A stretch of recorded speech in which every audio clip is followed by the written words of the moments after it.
Hello and welcome to Coast AM's official YouTube channel. I'm your host, George Norrie. Like, share, and subscribe to our channel. And you can also find us on Facebook, Twitter, and Instagram, and of course, on coasttocoastam.com. From the heartland of America and the gateway to the West, good morning, good evening, wherever you may be across the nation, around the world. I'm George Norrie, and welcome to Coast AM. Later on tonight, UFOs and faith. Looking forward to that. A little shout-out tonight to Scott Davenport of St. Louis, an avid Coast to Coast listener, listens every night. Thank you, Scott. Congratulations, by the way, to Alabama defeating Georgia in the 2017-18 NCAA football championship tonight. It was a great game. Here's what's happening. A federal judge has dismissed all charges against Nevada rancher Cleve Bundy and his two sons and another man after accusing the prosecutors of willfully withholding evidence from Bundy's lawyers. The U.S. District Judge, Gloria Navarro, cited flagrant misconduct in her decision to dismiss the charges against the rancher and three others.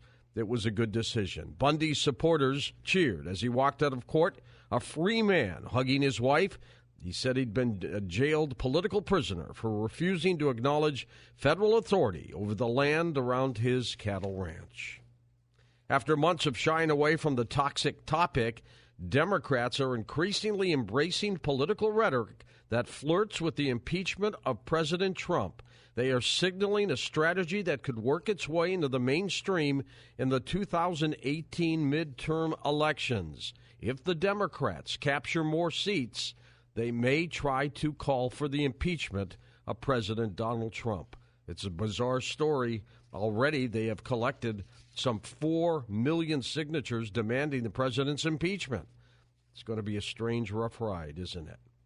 Well, if you watched the Golden Globe Awards, the film awards yesterday, you probably saw Oprah Winfrey give her speech. It was truly outstanding. Now there's talk that Oprah Winfrey is actively thinking about running for president, according to two of her close friends. Well, let's check in with our friend Howard Bloom and get his perspective on this. Howard, this is intriguing.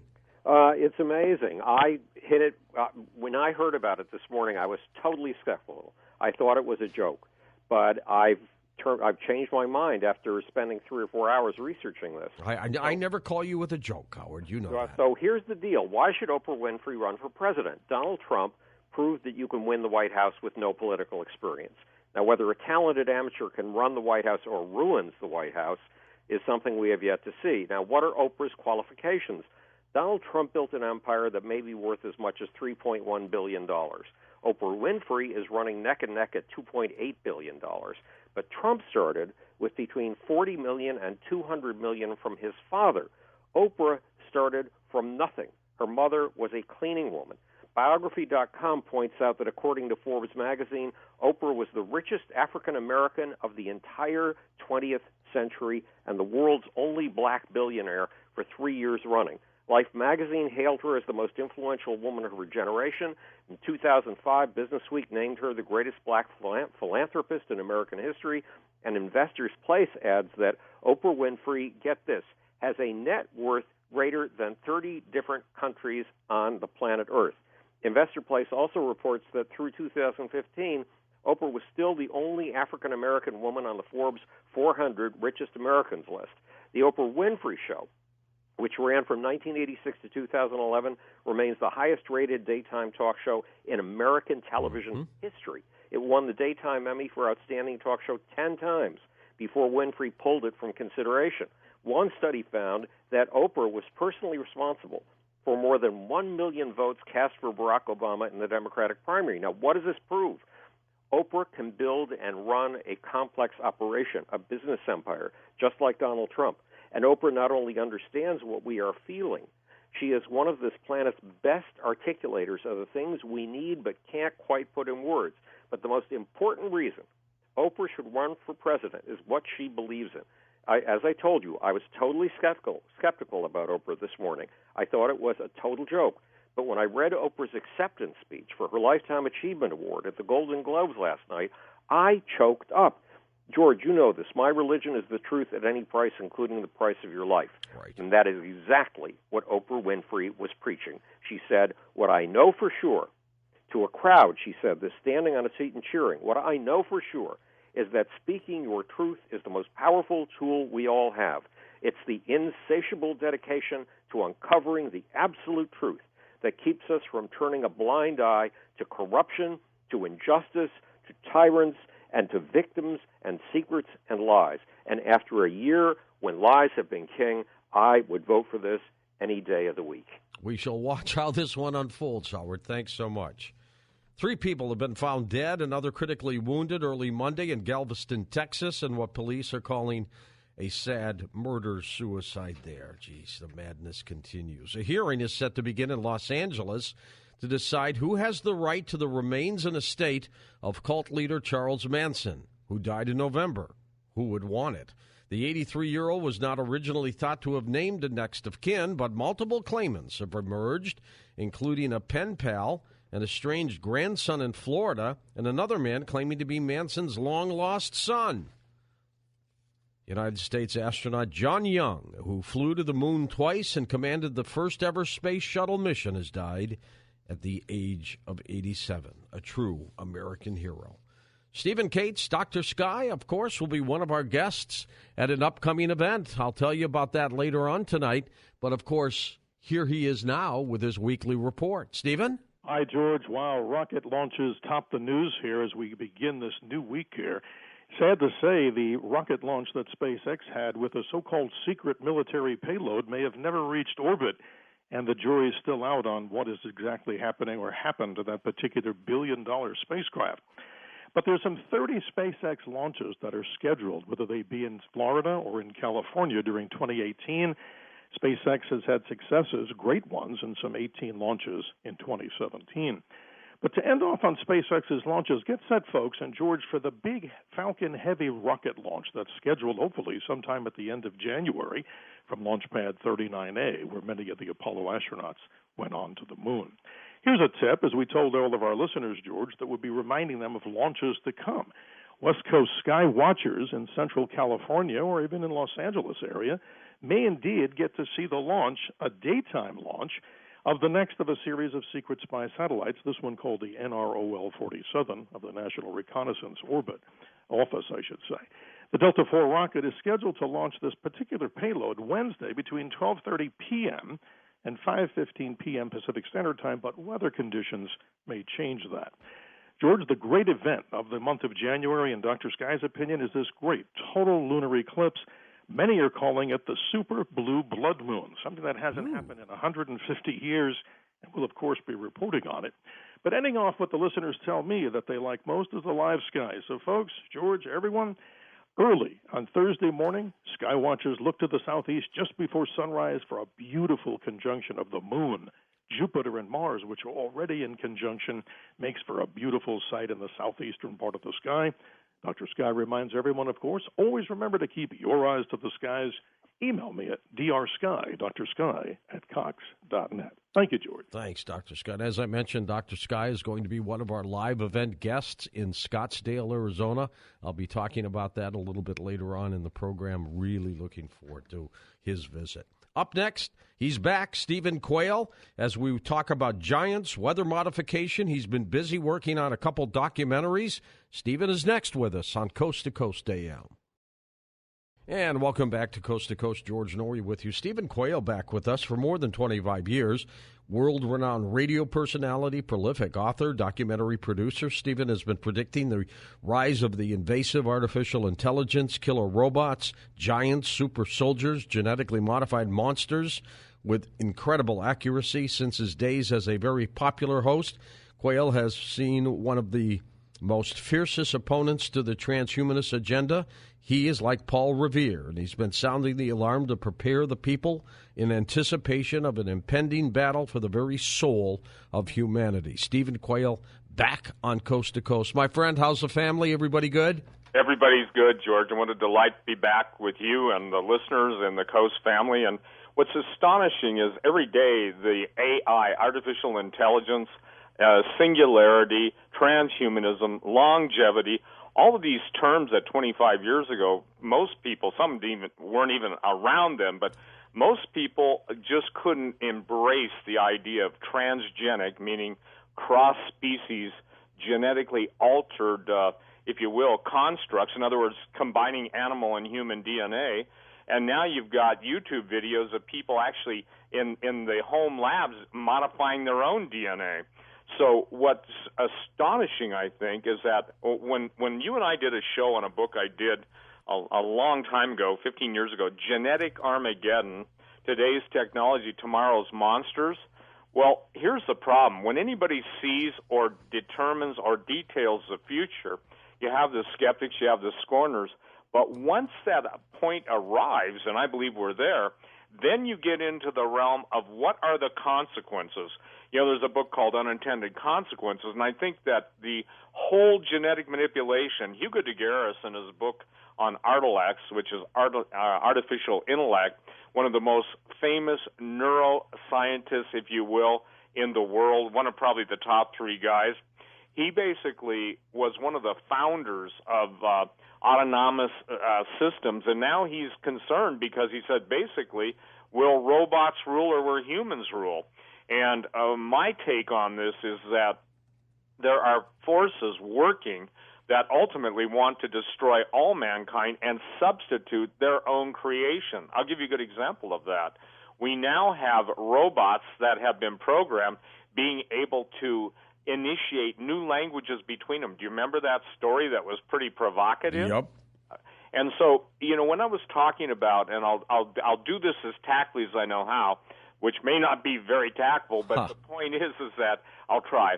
That when I was talking about sex bots and how, in essence, a time would come. Now, keep in mind, this is 20 years ago, so robots were seen as toys or maybe Lost in Space robots or Robbie the Robot on, you know, Forbidden Planet. But at that point, outside of Blade Runner, when actually robots were presented in a different manner and automatons, now we're at the point where with the woman's issues with men and Hollywood's meltdown and all of the casting couch, if you will, statements coming forth, you're seeing an interesting phenomenon. And this is one of the things that I think is going to be fantastic, because when I say fantastic, not in a good way, it's going to be the rejection of a human mate for a robotic mate once they get the robots into a synthetic mindset that can interact with whoever is interacting with it.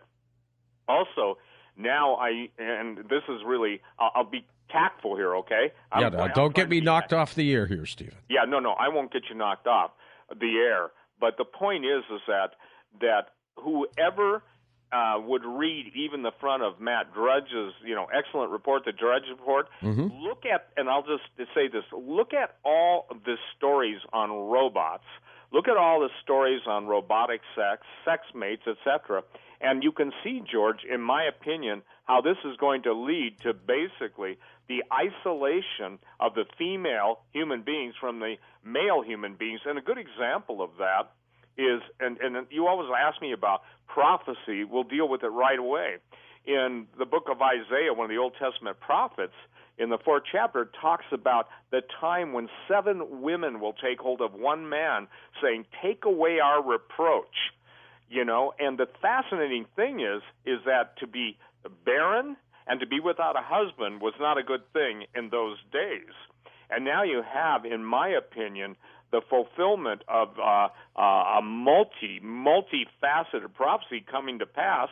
And when you tie it in with DARPA, Defense Advanced Research Projects Agency of the military, Pentagon. It's a super soldier program. Super soldiers. It was tough for people to understand, and this is how it leads into the giants. Lately, there's been a resurgence and a reestablishing of Jurassic Park, Michael Crichton's original work. By the way, Jack Horner sat next to my daughter on an airplane, Stephanie. Jack lives in Bozeman. Obviously, Stephanie visits Bozeman now. And he was talking to her about how absolutely close they are to recreating Tyrannosaurus Rex. Now, I believe that's probably true. It is true. Yeah. Then there's a guy on YouTube, a very famous scientist who owns a company. He's talking about having one that'll run around the desk, okay? That'll be great, won't it? Instead of having a maid, you have a T-Rex that you hope will basically not take you to lunch. Yeah, but the might. Yeah, the point being, George, is we're there. And, one of the things that, thank you for letting me cover this, Yellowstone National Park. Right now, I'm producing a movie that is called Yellowstone and Its Untold Secrets. Is it about the caldera that could blow up or more? Here's the thing. It's about a bacteria that was found in one of the hot geyser pools, actually the mushroom geyser pool, and that changed the course of history for genetic engineering forever. Now, take it. Here's my premise. If there are forces, I believe they're very evil forces, as you know. I believe they're spiritual forces. And if you could create the ideal genetic engineering vehicle to basically edit out the human gene and insert a laboratory-created gene, you would have to do it with what's called CRISPR technology. And CRISPR technology is basically an easy explanation. It's a gene splicing technique that's based on what's called a TAC, Thermus aquaticus, which is a specific bacteria that was found in Yellowstone Park. So, fast forward with me. In 1993, actually we'll go back and then we'll come forward. In 1993, Kary Mullis shared the Nobel Prize because he discovered one of the most important, even the scientific community basically said this, that he's hailed as one of the monumental scientific techniques of the 20th century. In other words, he made it possible for the gene editing and gene splicing to fast forward at light speed. So while everyone's worried about the supervolcano, and for the record, I probably have spent more time in Yellowstone Park in helicopters filming. That's not a bragging statement, just as true. We've spent 30 to 40 hours in the last 2 years just in photographing Yellowstone with a shot-over camera. And a shot-over camera is the most sophisticated camera you can get. Gimbaled, meaning it's totally gyro-stabilized, shooting with a red, for people who want to know, red cameras and the best, sharpest lenses. So in doing that, what we have been able to establish is different changes in the thermophile, means a bacteria that loves the temperature. So here's the point. While everybody's looking at the extinction of mankind, if Yellowstone goes off, what I'm telling everybody is, look, a bacteria, not a supervolcano, but a microscopic bacteria has changed the history of the world forever, which will bring about ultimately the techniques that will be utilized to create transgenic species, to do away with humanity, and everything that everyone wants to achieve in the world of transhumanism is basically mankind can build a better humanity than God did. But they always forget that, and then the other side is, the aliens created us. And I reject the fact that the aliens created us. I do embrace the fact that will be the most famous, if you will, unfolding story in the years to come. It very well could be. And you're also working on another documentary, Stephen, that you're going to unveil in Branson, Missouri in September. Right. We're going to have a pretty powerful conference in Branson, Missouri. It's called True Legends, and it's going to be called, basically at this point, it's going to be called the hybrid age, and transhumanism and the hybrid age. I almost wanted to put one. And we had this same thing, George, a year ago in Branson, and we basically sold out the Branson Mansion, which is where the country western bands. It's a gorgeous venue. And people from all over the world, I think we have 143 people listening into the live stream. This year, we're going to be having Hugo de Garis, one of the most, influential men in the world on artificial intelligence. And he basically is warning people, just like others, Elon Musk and those who are warning people about the dangers of artificial intelligence. And my position on this is simple. Artificial intelligence, you cannot create consciousness and sentience with just computer languages. I think it's a misnomer. But I'm saying this, that the very demons, the disembodied spirits. You have people on your show talking about it. Obviously, even the Catholic Church is saying that they need 150,000 more exorcists. All over the world, the paranormal is manifesting. We're seeing things now in this generation that basically you maybe encountered on a smaller scale over the last 50 years, but now it's in our face. So I believe that the demons, which are the disembodied spirits of the giants, according to the Book of Enoch and the Book of Giants, both Dead Sea Scrolls, will possess the machine. Now, I know there's titles like The Ghost in the Machine, etc. Hold on for a second, Stephen, at the break, but we'll come back and talk more. Stephen Quayle with us on Coast to Coast AM. And welcome back to Coast. We've got Steve Quayle with us. Steve's website linked up at coasttocoastam.com. It's his name, Steve Quayle, QUAYLE.com. And also he's got, as he was mentioning, a couple documentaries that will be coming out soon. And the one he's going to show in Branson, Missouri. That's a great venue out there, Steve, that you do. Well, it's a great venue because they have a magnificent sound system. They've got a great camera system, and they're comfortable chairs, George, comfort. And plus, we're going to have like a 16 by 32 screen that we can show this on, and obviously it's just a lovely, lovely venue. People love Branson because there's plenty of hotels, plenty of good places to eat. But one of the things, and thanks to Lex, your webmaster, he put up 3 of the photos of the giant skull that was fabricated. Oh, my God, amazing. It's a replica, right? It's a replica, but it's based on the actual chronicles of those who took copious notes that went along with Pizarro and actually Cortez and others. But this is in Peru, and this is based on obviously the different skulls. And there's 2 groups of giants, and I want to separate them because sometimes I run them together. There's the prior to the flood of Noah, and then there's the post-flood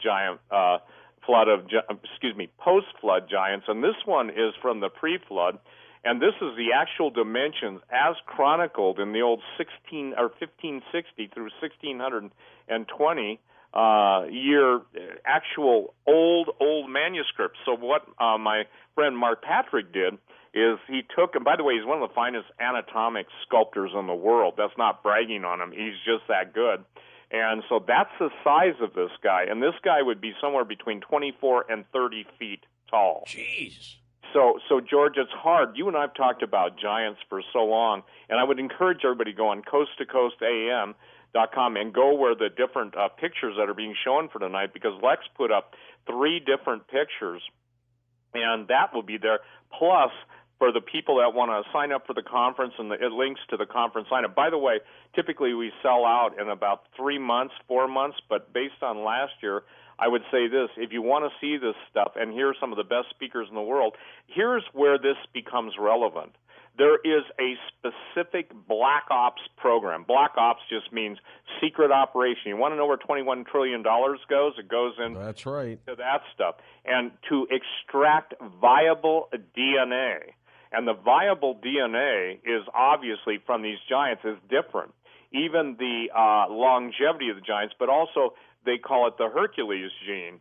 And so imagine this, ladies and gentlemen, with the way genetic engineering is now and genetic modification to get the genetic material to gene splice using CRISPR technology to produce a giant. Well, the giant skull's going to be on display. And then imagine this, a 12-foot tall giant with 8-foot wide shoulders. And this is going to be also on display. And that's pun intended, but a big undertaking. So there's different speakers. I think we've got 6 speakers.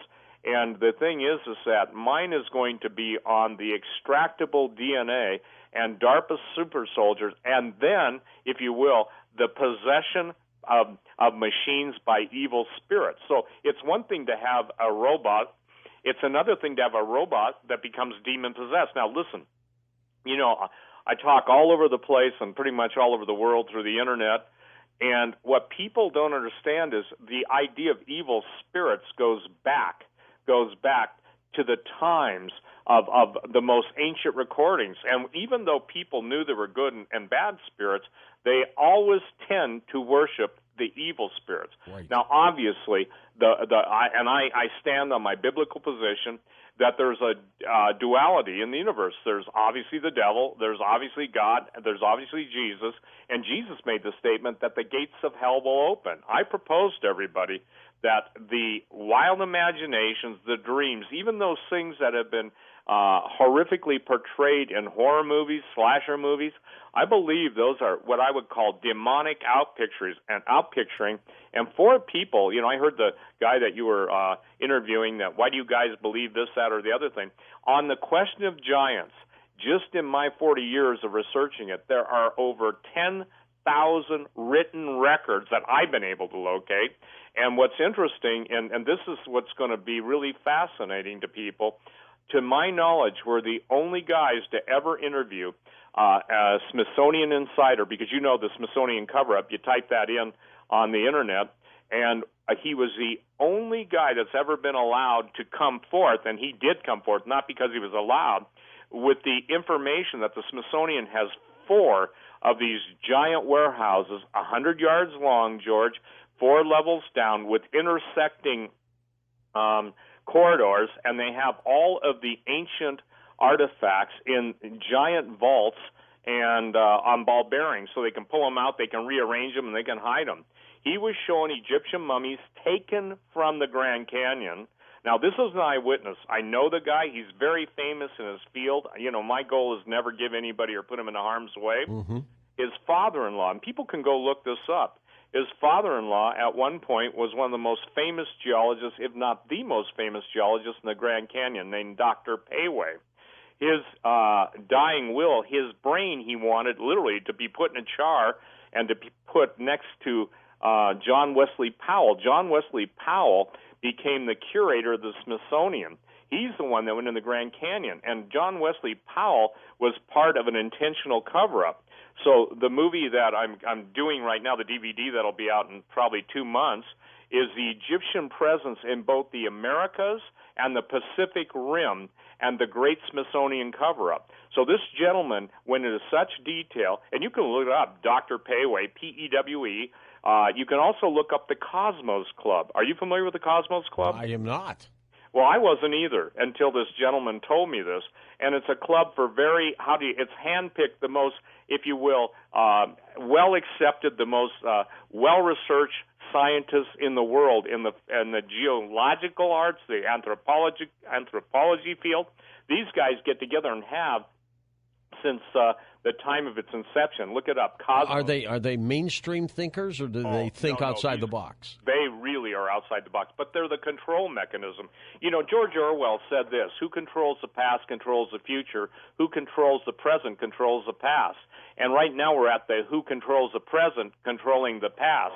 So what these guys have been is the gatekeepers to the presence of giants and other anomalous, even ancient flying saucers in this country. And so when, the gentleman who I heard recorded in your saying, why do you guys believe all this stuff? When it comes to giants, it is the most well-documented, in my opinion. What is evidence legally? What is evidence? And where is the preponderance of evidence, legal term? And you can't dismiss the giants. So, again, this skull was based on the actual chronicles of eyewitnesses. When they put their rapier swords into the eye socket of the giant, that skull which you see, for instance, on the Coast to Coast AM page, and it's 42 inches, that's a pretty astonishing thing. And for the record, all giants that I have found, I have never found a history of anybody who's a vegan, okay? I'm talking about in reality. So the thing that's most problematic to people is that why is the Smithsonian covering it up? Because it changes everything. Obviously, if giants are produced and they're different, and here's the other thing, this isn't a genetic disease, it isn't a glandular disease, it isn't acromegaly, it isn't an endocrine system, it is the standard throughout all mythology. The gods, fallen angels, came to earth, had sex with earth women, and produced the mighty men of renown. Obviously, Greek mythology, every single mythology in the world, and after 45 years, I said 45 years, of this, you pretty much know your sources, you know your information. And it was on Coast to Coast that I was doing a show with you, George, and after the show, I think I've even said this to you or talked about it on the air, a guy called me from the military and said, you're right. I was on the extraction team in the Grand Canyon that we burrowed into the caves and took out the giant Egyptian mummies. Yep. And so the thing that I want people to understand is this. The eyewitness testimony, there was a guy named Nubar Pasha. He was the prime minister of Egypt. He made a request to the U.S. government to destroy all Egyptian artifacts found in this country and to return, obviously, anything of expensive stuff. Well, the old standard story is that all these things were brought here in the trading late in the 18th century or whatever. That's just simply not true. So as the Pacific Rim, there was two guys. There was a Maui, a navigator, and a Captain Rata that in the 235 BC, Ptolemy III sent them on a world conquest, and all of the cave drawings and everything are Egyptian, and they knew how to circumnavigate the world.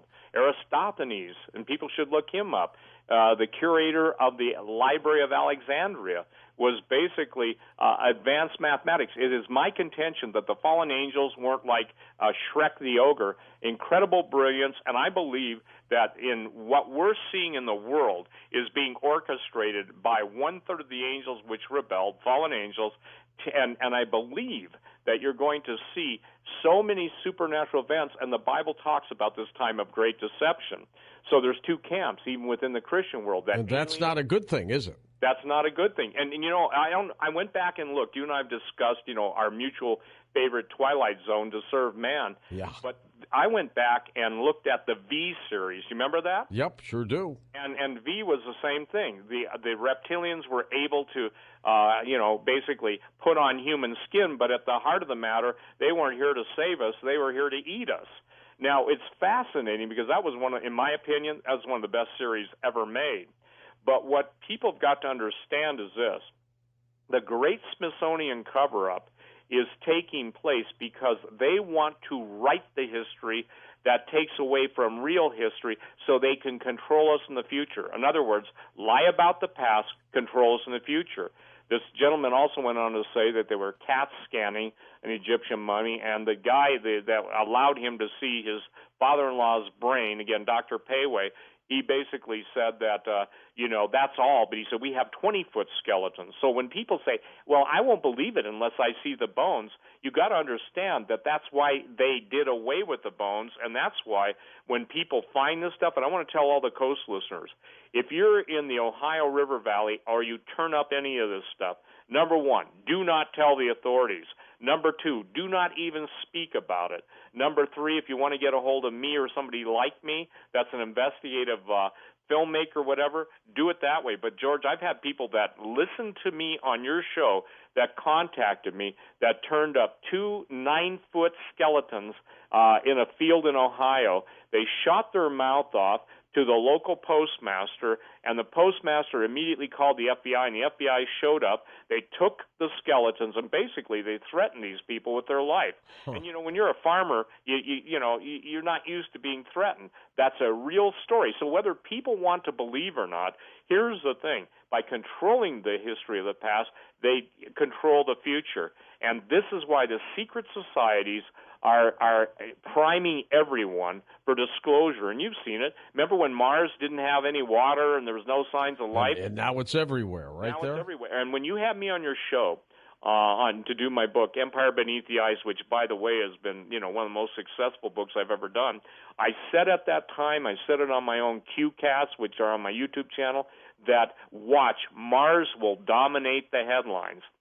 Boy, I'm telling you, they are. And it does. And go back to Yellowstone Park. Every astrobiologist in the world goes to Yellowstone Park in order to deal with extreme environmental bacteria that can live up to, I think, 395 degrees, thermophile, and that can live in total acidic situations or total basic situations.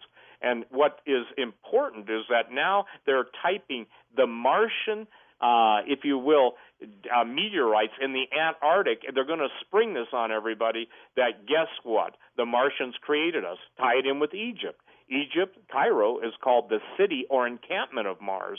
So, the late, great David Flynn, probably the smartest man I've ever met in my life, and even as a talk show host, you interview a lot of people. I've interviewed a lot of really bright people, but David was in a category of his own. Yeah, he was. And God bless him. He died, 3-4 years ago. And unfortunately, I wanted to see what else he had to say like everybody else. But the legacy that he left, for instance, in our DVD series, True Legend, the series, in our second one, before Holocaust of Giants, which has been successful, very successful, we were talking about the geoglyphs that were in the plains of not only Bolivia, at Tiwanaku and other places, but they matched the, quote, Martian sand dunes. I had a very good technical guy in South Africa who I met on our expedition to Peru. And by the way, we're taking an expedition to Rome and Sardinia. Wow, you're everywhere, Stephen. Yeah, we got to be everywhere. And, George, it's really funny because, you can't cover every place at once. But let me say this. I've given it my best shot. Unfortunately, everybody who works in my company is half my age, okay? Now, that's a good thing. But the thing is, Sardinia is the, if you will, stepping stone. It's a jumping off point for all of the giant dispersion throughout the entire world. Hold on, Stephen. Let's talk more about giants. Let's talk about chemtrails and take calls with you next on Coast to Coast AM. Thank you for listening to Coast AM on our official YouTube channel. I'm your host, George Norrie, and don't forget to visit the Coast Insider membership area on coasttocoastam.com, where you can access our past, upcoming, and classic shows.